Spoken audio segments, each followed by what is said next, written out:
West Palm Beach, Florida, President Donald Trump appeared no closer to signing an end-of-year COVID relief and spending bill Sunday as unemployment aid expired. The government barrels toward a mid-pandemic shutdown and lawmakers implored him to break the impasse he created after Congress approved the deal.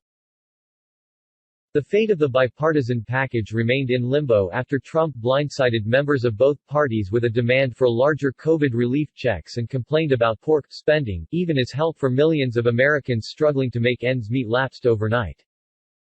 The federal government will run out of money at 12:01 a.m. Tuesday if Trump refuses to sign the bill as he spends the holidays in Florida. In the face of economic hardship and spreading disease, several lawmakers urged Trump to sign the legislation immediately, then have Congress follow up with more relief.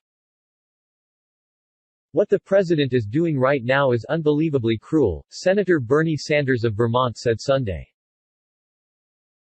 "So many people are hurting." Republican Senator Pat Toomey of Pennsylvania also said Trump should sign the bill, then make the case for more. "We've got a bill right now that his administration helped negotiate," he said.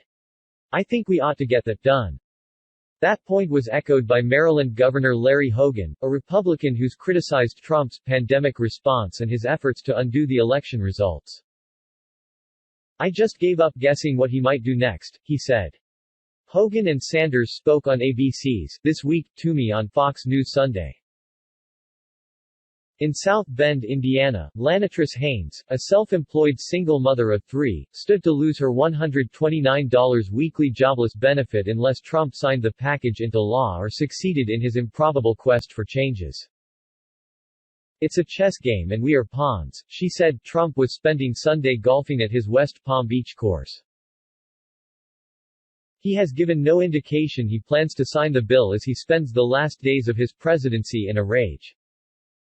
Indeed, his dissatisfaction with the legislation seems only to have grown in recent days as he has criticized it both privately to club members and publicly on Twitter.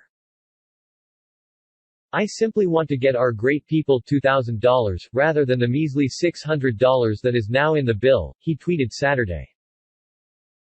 Also, stop the billions of dollars in pork. Washington has been reeling since Trump turned on the deal, without warning, after it had won sweeping approval in both houses of Congress and after the White House had assured Republican leaders that Trump would support it. Instead, he assailed the bill's plan to provide $600 COVID relief checks to most Americans, insisting it should be $2,000. House Republicans swiftly rejected that idea during a rare Christmas Eve session. But Trump has not been swayed in spite of the nation being in the grip of a pandemic. As the impasse dragged on, Dr. Anthony Fauci of the National Institutes of Health warned that the country is at a critical point in COVID-19 infections, with the Christmas and New Year's holidays posing the threat of a surge upon a surge, as people congregate with families and others, against the advice of public health officials. "As we get into the next few weeks, it might actually get worse," he said on CNN's State of the Union. President-elect Joe Biden called on Trump to sign the bill immediately as the midnight Saturday deadline neared for 2 federal programs providing unemployment aid. He accused Trump of an abdication of responsibility that has devastating consequences. "The impact is already beginning." Lauren Bauer, a fellow in economic studies at the Brookings Institution, has calculated that 11 million people would lose aid from the programs immediately without additional relief. Millions more would exhaust other unemployment benefits within weeks. Andrew Stetner, an unemployment insurance expert and senior fellow at the Century Foundation think tank, said the number may be closer to 14 million because joblessness has spiked since Thanksgiving. How and when people would be affected by the lapse depended on the state they lived in, the program they were relying on and when they applied for benefits. In some states, people on regular unemployment insurance would continue to receive payments under a program that extends benefits when the jobless rate surpassed a certain threshold, Stetner said. About 9.5 million people, however, had been relying on the Pandemic Unemployment Assistance Program that expired altogether Saturday. That program made unemployment insurance available to freelancers, gig workers and others who were normally not eligible. After receiving their last checks, those recipients would not be able to file for more aid, Stetner said. While payments could be received retroactively, any gap would mean more hardship and uncertainty for Americans who had already grappled with bureaucratic delays, often depleting much of their savings to stay afloat while waiting for payments to kick in. They were people like Earl McCarthy, a father of 4 who lives in South Fulton, Georgia, and had been relying on unemployment since losing his job as a sales representative for a luxury senior living community. He said he would be left with no income by the second week of January if Trump refused to sign the bill. McCarthy said he already burned through much of his savings as he waited 5 months to begin receiving about $350 a week in unemployment benefits. The entire experience was horrifying, said McCarthy. I shudder to think if I had not saved anything or had an emergency fund through those 5 months, where would we have been?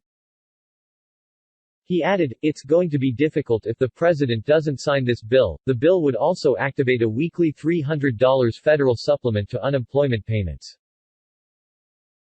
In addition to the unemployment benefits that have already lapsed, Trump's continued refusal to sign the bill would lead to the expiration of eviction protections and put on hold a new round of subsidies for hard-hit businesses, restaurants and theaters, as well as money for cash-starved transit systems and for vaccine distribution. Sharon Shelton Corpening had been hoping the extra help would allow her 83-year-old mother, with whom she lives, to stop eating into her Social Security payments to make their $1,138 rent.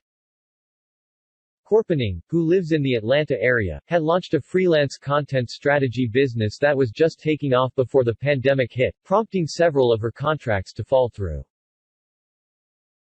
She was receiving about $125 a week under the pandemic unemployment program and says she would be unable to pay her bills in about a month.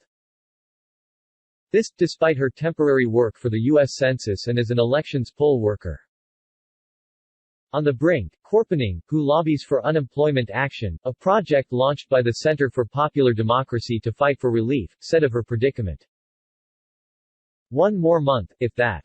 Then, I run out of everything. In addition to the unemployment benefits that have already lapsed, Trump's continued refusal to sign the bill would lead to the expiration of eviction protections and put on hold a new round of subsidies for hard-hit businesses, restaurants and theaters, as well as money for cash-starved transit systems and for vaccine distribution. The relief was also attached to a $1.4 trillion government funding bill to keep the federal government operating through September, which would mean that failing to sign it by Tuesday would trigger a